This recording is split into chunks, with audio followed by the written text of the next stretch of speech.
3. This category is the Lack of Technical Awareness Award.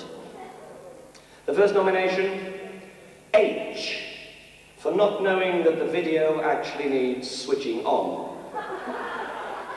The entire Blue Coats team for stepping back onto a still spinning revolve. Ray Walker, for not realizing that sharp objects moving quickly can cut your hand.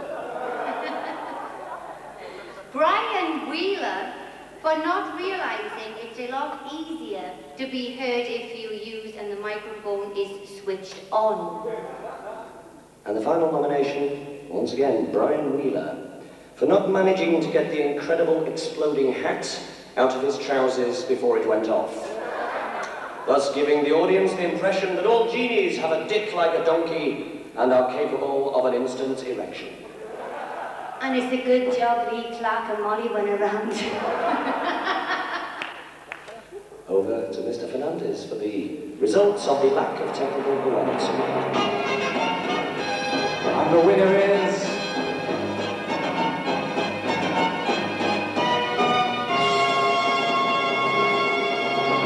Brian Wheeler, the incredible exploding hat!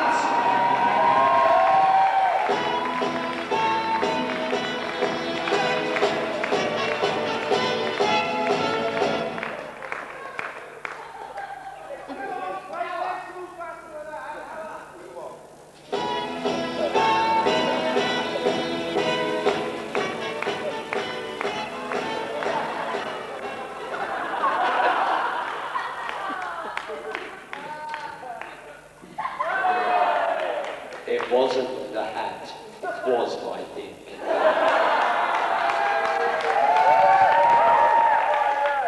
Thank you.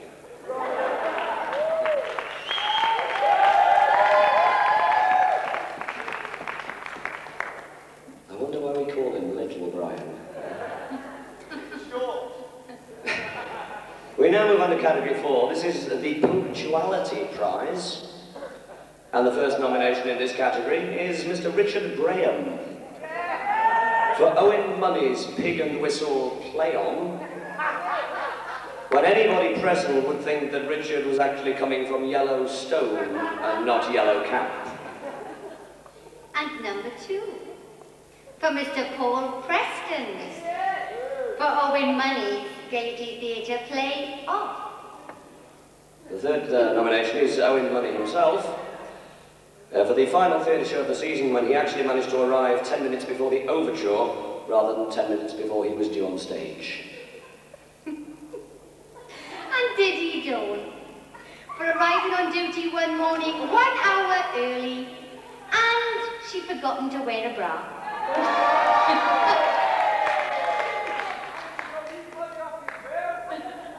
Brian Wheeler, for arriving 6 months before Snow White and the other 6. And Matthew Hill for being in the wrong building to take Lenny Windsor off the stage in a Pig and Whistle. Mr. Fernandez. The winner is...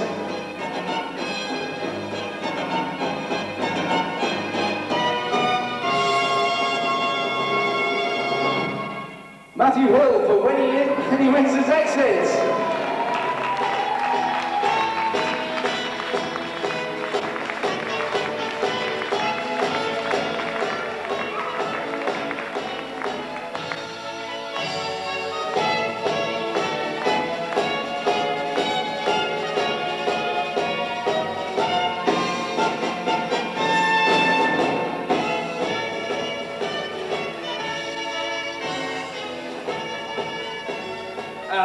Ladies and gentlemen, unaccustomed as I am to public speaking, in the words of Lenny Windsor, fuck you. Thank you very much. And talking of Lenny Windsor, Lenny, like John Martin, apologises for not being able to be with us this evening. He is also over in the States at the moment. We're now going to go live to Miami Beach for a few words from Mr. Lenny Windsor. Thank you.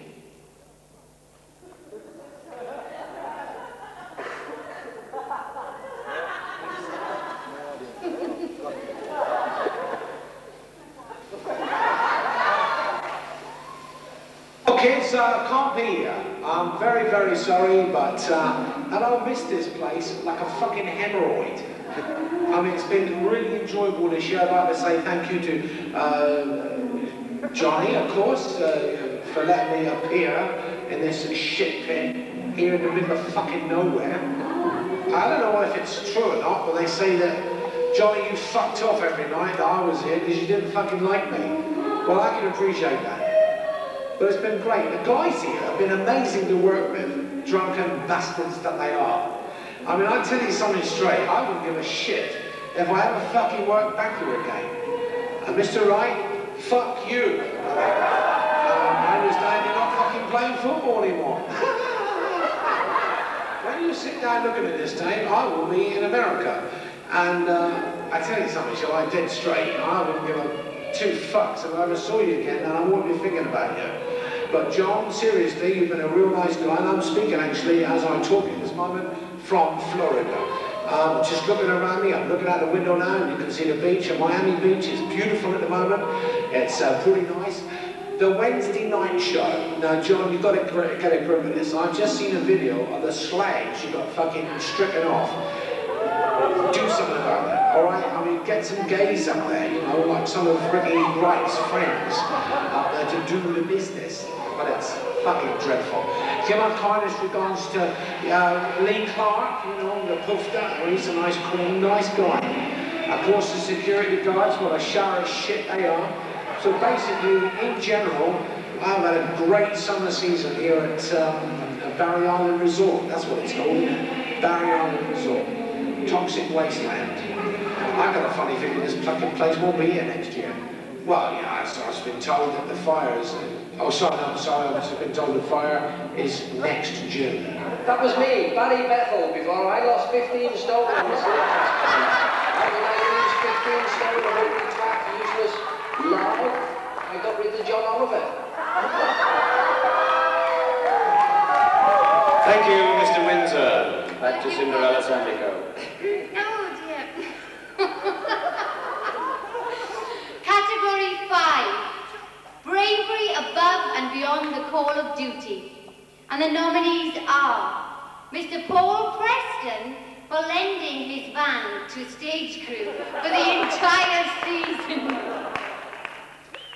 The second nomination is Colin, Ray and Phil for actually intending to travel the 250 miles to Manchester at the end of the season in a 40-quid Datsun. The entire Inks department for the entire season. Rachel Harvey-Jones for Ian Kimber. Sorry. I should have had this earlier on. Kerry Reese for suffering physical assault from a female 80-year-old. Is it Doc Watts? For the punter who attacked him with a walking stick on the only night that he was emptying the show in the theatre. It's probably John Oliver's mum. The next nomination is Wyn Davis and his merry men for attempting to carry a piano up the stairs to the green room without falling through them. And they succeeded, whilst being so full of beer they could hardly stand. Plus, they almost killed a whizzy kid. Oh. So may we have the announcement, please. The winner is...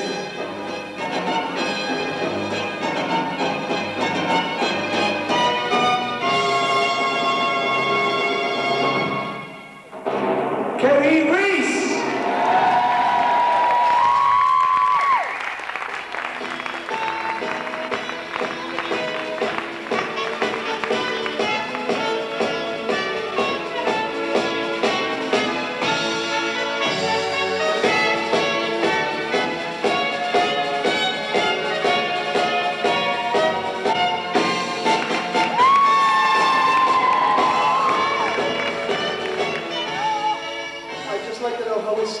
pass me that I can actually win something that I fucking wrote. Thank you very much.